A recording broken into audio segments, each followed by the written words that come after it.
Siguiendo con el curso de cardiología veterinaria de Holliday Scott, el tema que tenemos para hoy es el de cardiomiopatía dilatada canina. La cardiomiopatía dilatada, ya desde el inicio, desde su definición, está muy claramente definida. El término cardiomiopatía indica una afección primaria del músculo cardíaco, un problema miocárdico que va a provocar obviamente la dilatación de las cámaras cardíacas. Como podemos ver en esta fotografía, claramente el corazón está totalmente dilatado y vean que al hacer la necropsia, colocar el corazón sobre la mesa queda como si fuese realmente flácido. Esta imagen es un corazón de un pastor alemán. En esta próxima imagen vemos el corazón de un gran danés y vean que es lo mismo, es un corazón como si fuese realmente una pelota de fútbol totalmente desinflada. Una cosa interesante que ocurre en esta enfermedad es que la dilatación de las cámaras va a provocar la tracción de los músculos papilares. Y los músculos papilares van a comenzar a estirarse ante la sobrecarga de volumen del ventrículo izquierdo y van a provocar una incompetencia valvular mitral. Sí, la válvula mitral va a fallar, como en el caso de la insuficiencia valvular primaria. ¿Cuál es la gran diferencia? La gran diferencia radica que acá voy a tener un soplo sistólico de regurgitación mitral, pero únicamente en las etapas finales, cuando la sobrecarga de volumen es muy grande y la válvula se torna incompetente, no por un problema primario valvular, sino por una sobrecarga de volumen, o sea, secundario a la cardiomiopatía dilatada. Esta enfermedad también es de etiología desconocida, pero se sabe que afecta, a excepción del cocker, animales de más de 20 kilogramos. Afecta más machos que hembras. Es una enfermedad típica en Estados Unidos y Europa de Boxer y de Doberman. Entre otras razas también tenemos el pastor alemán, gran danés, el cocker, como dijimos. Ver en esta imagen lo que es el músculo o el miocardio de un ventrículo izquierdo normal en un perro. Vean que es un músculo compacto, con poco tejido, intersticial, y este músculo perfectamente desarrolla su tarea. ¿Cuál es su tarea? Obviamente, al ser muscular, contracción, relajación, pero también tiene que favorecer el impulso eléctrico viajando entre las fibras. Es decir, que un buen músculo cardíaco como el que tenemos en la imagen permite la contracción, la relajación y la transmisión del impulso nervioso. En la cardiomiopatía dilatada esto muda radicalmente. Este corazón se transforma en una cosa así, en donde tengo un estiramiento de las fibras se tornan más delgadas y existe una gran cantidad de tejido fibroso entre ellas. Obviamente, al perder tejido muscular, el músculo pierde capacidad contráctil, pero al ganar tejido fibroso, el músculo también se torna más rígido, es decir, que tengo una falla de tipo cisto-diastólica. Además de eso, el aumento del tejido fibroso va a favorecer la presencia de focos ectópicos o focos anormales, en donde van a desarrollarse arritmias principalmente de tipo ventricular. Es decir, que resumiendo tengo un problema sistólico, un problema diastólico y una alteración en la conducción. Es decir, que en esta patología el enemigo o el problema es intrínseco del músculo cardíaco. Como veíamos en la insuficiencia mitral, el problema es simplemente una puerta que no cierra bien, o sea, la válvula mitral. Es decir, se trata de un problema mecánico. En este caso, todo el problema está dentro del músculo. Acá podemos ver otro corte en donde hay un gran reemplazo de lo que era tejido muscular por una gran cantidad de tejido fibroso. En este caso, la cardiomiopatía dilatada, en la gran mayoría de los casos, se van a presentar en pacientes de tipo sintomatológicos. ¿Qué significa esto? La gran mayoría de los casos de cardiomiopatía dilatada son pacientes que se presentan a la consulta con signos clínicos.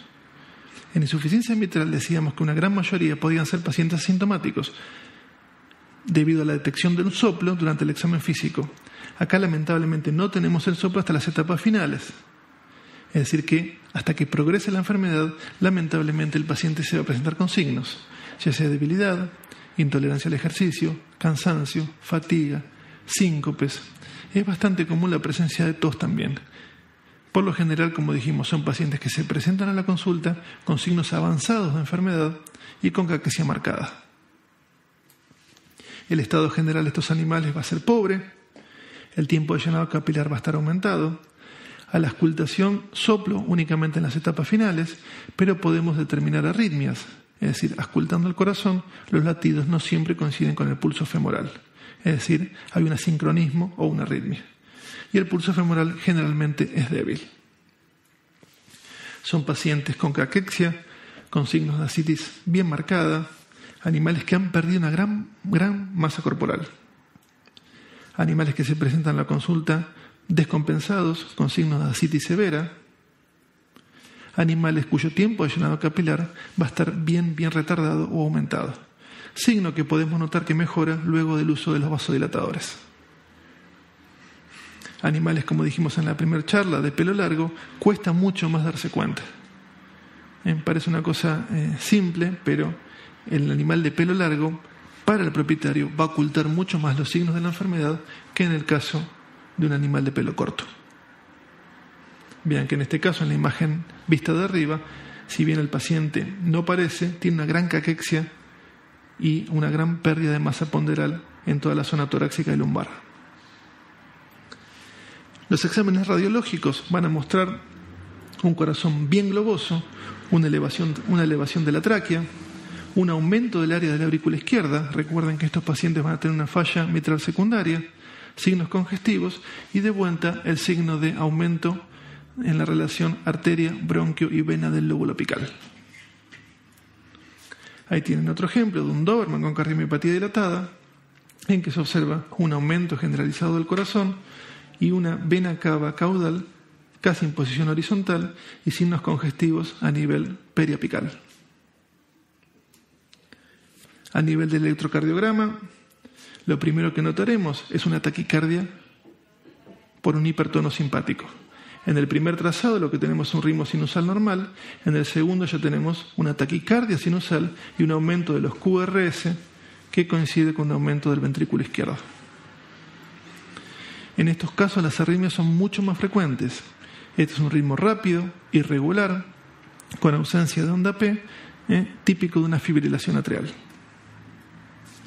En este caso, vean que el trazado comienza normal y en la mitad del trazado se desencadena una arritmia de tipo ventricular. En este caso se trata de una taquicardia ventricular paroxística. Este es un caso más complejo, se trata de una emergencia, es una taquicardia ventricular continua. O sea, un foco ectópico en los ventrículos está mandando todos los impulsos. El ecocardio, claramente, voy a poder determinar por medio del ecocardio las cosas como les mostramos recién en las piezas de necropsia. O sea, sobrecarga de volumen, adelgazamiento de paredes, déficit de contracción y una pérdida de relación aorta-aurícula izquierda. En esta primera imagen es una imagen de ventrículo izquierdo en eje corto, con una gran sobrecarga de ventrículo izquierdo y adelgazamiento de las paredes. Una imagen en 5 cámaras con pérdida de relación aorta-aurícula izquierda. Este paciente, en la relación modo B y M simultáneo, muestra paredes casi hipokinéticas y una fracción de acortamiento casi inexistente. Un eje largo de 5 cámaras, en que puede verse la relación entre la aorta y la aurícula izquierda. Un B y M del mismo caso, en que muestra la pérdida de relación entre aorta y aurícula izquierda. Este es un caso de fracción de acortamiento en límite inferior con sobrecarga de volumen. Las terapéuticas en estos casos van a ser bastante semejantes a las sobrecargas de volumen provocadas en los casos de la insuficiencia mitral.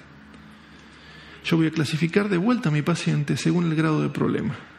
Utilizo nuevamente la clasificación del ISAC, pero tengo que tener en cuenta que en la gran mayoría de los casos, los pacientes que voy a recibir con cardiomiopatía dilatada son pacientes con buena suerte en grado 2. Normalmente los voy a recibir en grado 3, es decir, pacientes ya con signos clínicos moderados a severos, en donde muchas veces lo que tengo que hacer es provocar la internación del paciente ante principalmente arritmias severas o un edema de pulmón.